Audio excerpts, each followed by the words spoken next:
Hello, welcome back. Today I want to talk a little bit about Radical Firearms and their warranty policy, which I'm very happy with.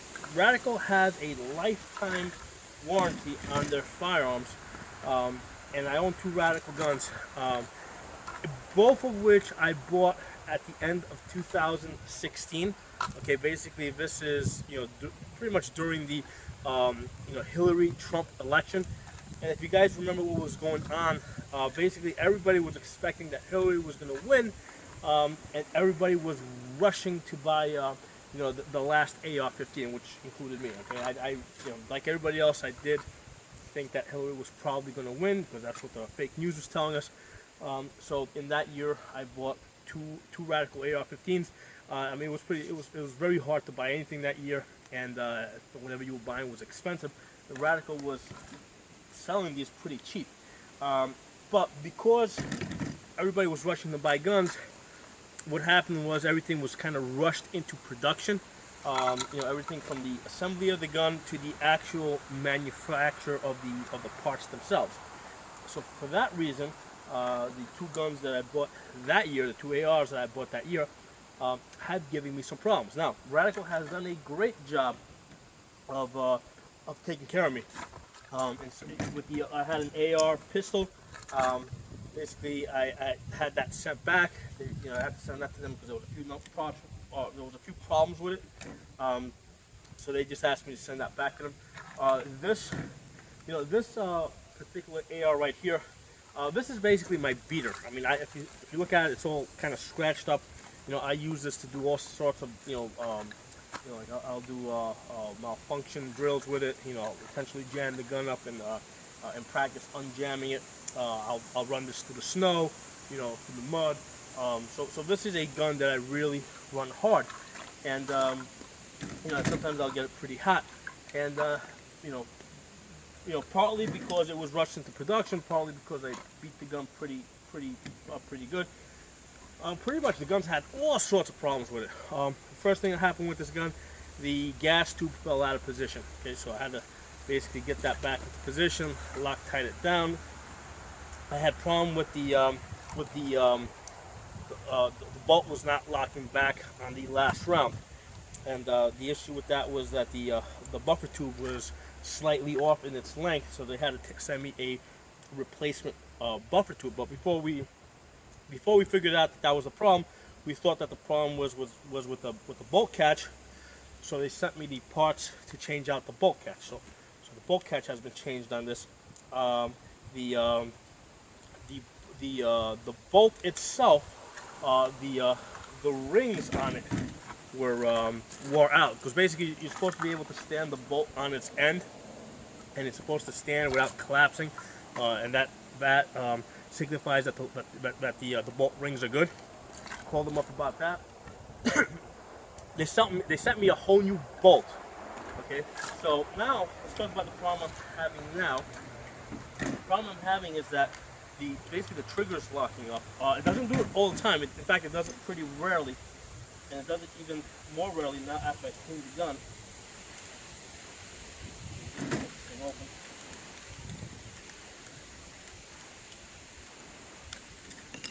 Okay, so here's the deal. The problem is that if hold that down. Let's say I fire the gun and I'm squeezing the trigger, right? So now it's basically sitting on the disconnector. Okay, so I release the disconnector. It lands basically on the primary here. I'm going to push this back. I'm going to keep doing that repeatedly. Okay, I may have to do this a lot of times, but eventually, there you go. It just got stuck. So right now, it's sitting up. It just released. There it goes. There it goes. Just got stuck. Oh, I unstuck it. So it is not reliably releasing off the disconnector. So right now it's sitting on it. If I play with the trigger, well, right now it's not releasing. Okay, right now it's stuck pretty good. And what happens is if I activate the safety, that will release it. So that's the. So if you ever have a problem with your AR-15 where it's getting stuck on your disconnector, just flip your safety your safety on and off, and that would usually release it.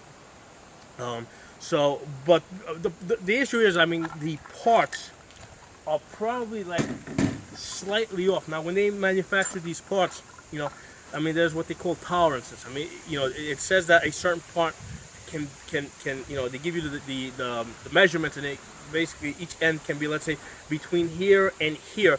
So you know, anytime they manufacture parts, you know, they allow for a little bit of variance. So what has likely happened here is that the parts that went into this gun are, you know, I probably have like 2 parts in there that are at the extreme opposite ends of that variance, and that's what's causing this problem to happen. Because basically, you know, the hammer, the trigger, the sears on an AR-15 are very standard. And here's the thing, you know, whether you're buying a Radical or Ruger, or you know, I'm not going to mention all the companies, but the parts themselves, they're probably all buying them pretty much from the same place, okay?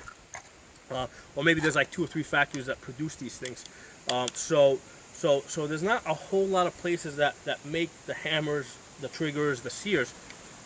So regardless what name gun you have, you know, what the name of your gun happens to be, if you bought it in 2016 when everybody was rushing to basically sell the last AR-15s that they expected to ever sell, okay? If you bought it that year, there's a good chance that you have parts that are not perfect, okay? So, called up Radical. Actually, I emailed them, and I told them, listen, this is the issue I'm having. This connector is not reliably disconnecting, and I don't know if it's the sears, the triggers. I don't know if it's the safety button. I don't know, you know, I don't know what it is. So I'm like, send me everything that you think it might be, because I really don't want to have to ship the gun back to you guys. And these guys are great. I mean, you know, they freaking sent me everything. Okay, everything, including, and I didn't have to pay for any of this stuff. So the nice thing is, it's almost like I got all these spare parts now. They even sent me a grip. I'm gonna keep the original one though, because I like that. It's got like rubber on it. They sent me all these parts. Okay. I mean, basically, here's the trigger and the hammer, and on top of that, I got all these other parts here that I'm not gonna open up because I don't want to lose them out here. But let's see. Take a peek into this one. See what's in here.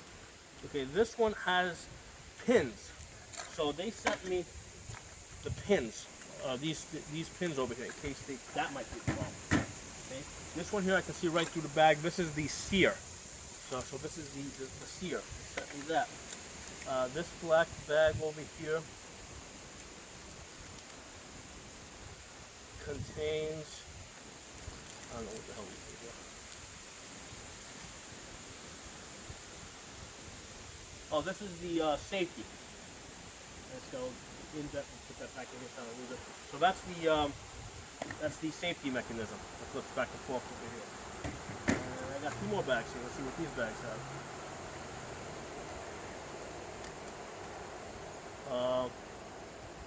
Oh, this is the parts for the magazine release. So they sent me all these parts over here, both sides. That piece here, everything that's related to the magazine release. They sent me that. And this yellow bag is the bolt catch. So they pretty much sent me everything that goes into the lower receiver, including the grip.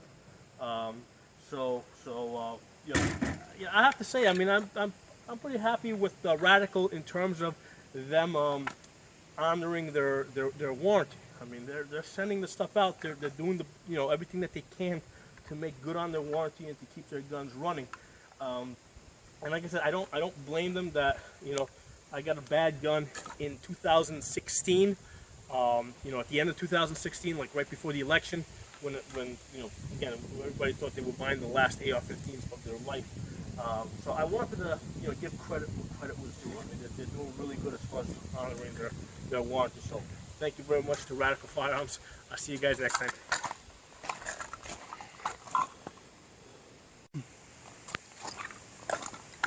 Hey everyone, I'm back. I just wanted to give you guys an update.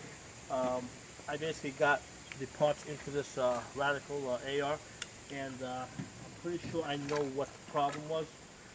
Basically, a weak trigger spring. So basically, this is the trigger.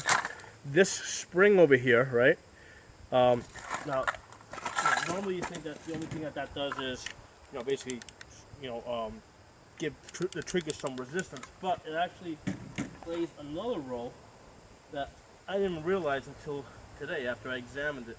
Because basically you have your trigger here, and then you have your sear, right? The sear with the disengage, with the disconnector that sits on top of it, right? And then what happens is, as the hammer, right? That's the hammer. This is the hammer that came out of the gun. Okay, normally basically this is the sear over here. It catches over here.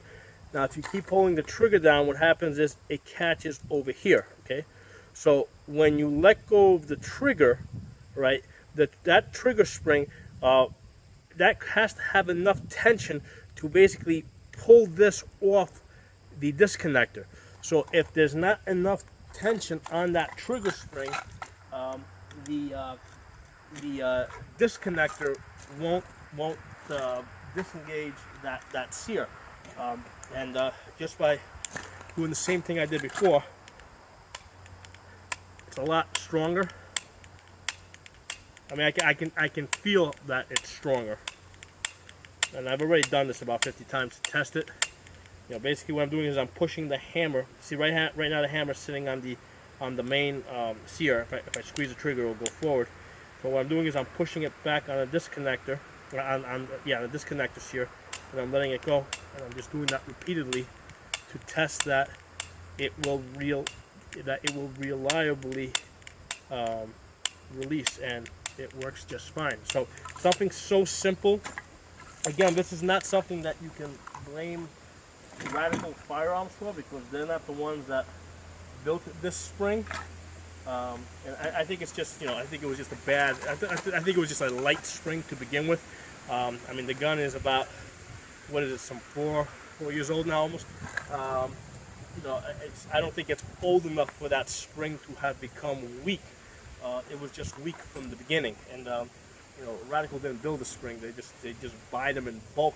So again, good. They did a great job as far as honoring their warranty.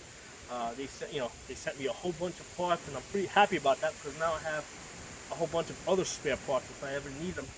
I can just put them back in. So let's put this gun together. I really like shooting this gun. Like I said earlier, I use this as a beater gun. This is the gun that I will typically run through the swamp. I have no problems, getting this gun scratched up.